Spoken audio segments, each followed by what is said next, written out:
नमस्कार मंडळी, मी मयूर स्वागत करते माझ्या चॅनलमध्ये। तर आज आपण बनवणार आहे सोया चिली। तर चला सुरू करूयात। सगळ्यात आधी सोयाबीन गरम पाण्यात टाकायचे, त्याला 10 ते 15 मिनिटं भिजवायचे। तोपर्यंत आपण मॅरिनेशनची तयारी करूयात।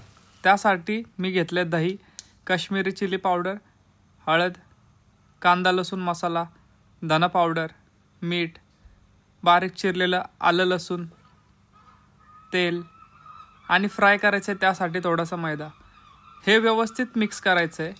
ही एकदम स्मूथ मॅरिनेशन झालं पाहिजे।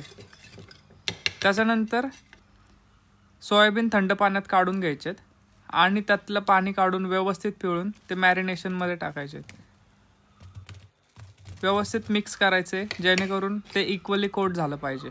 आता मी शॅलो फ्राय करायचं ठरवलं, तुम्ही डीप फ्राय पण करू शकता। सुरुवातीला असं वाटलं की काहीतरी आपलं चुकतंय, कारण मैदा असल्यामुळे ते थोडं स्टिकी वाटत होतं, पण म्हटलं पाण्यात थोडी मारली तर बॉयलच पाहिजे। 12 ते 15 मिनिटं त्याला व्यवस्थित हाय फ्लेमवरती मिक्स केलं। त्याच्यानंतर ते असे क्रिस्पी आणि सुट्टे तुकडे झाले। म्हटलं चला आपली रेसिपी बरोबर चालली आहे। मग आता सॉस बनवून घेऊया।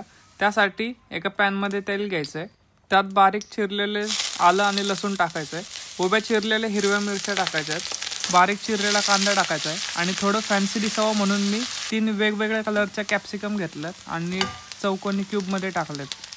त्यात तसा कांदा पण टाकायचा आहे। तोपर्यंत बाजूला कॉर्नफ्लॉवरची स्लरी बनवायची आहे। थोडं कॉर्नफ्लॉवर टाकून पाणी मिक्स करून बाजूला ठेवून द्यायचं आहे। आता सॉससाठी मी वापरले केचप, शेजवान चटणी, सोया सॉस, ती कॉर्नफ्लॉवरची स्लरी, मीठ, ओरिगॅनो हे सगळं टाकून 5 ते 6 मिनिटं मिक्स करायचे। त्याला बॉईल आल्यानंतर आपले क्रिस्पी सोया चंक्स त्याच्यामध्ये टाकायचे आणि मिक्स करायचे। 4 ते 5 मिनिटं मंद आचेवरती शिजवायचे आणि त्याला गार्निशिंग करण्यासाठी बारीक चिरलेली कोथिंबीर, स्प्रिंग अनियन्स आणि वरून थोडेसे तीळ शिंपडायचे।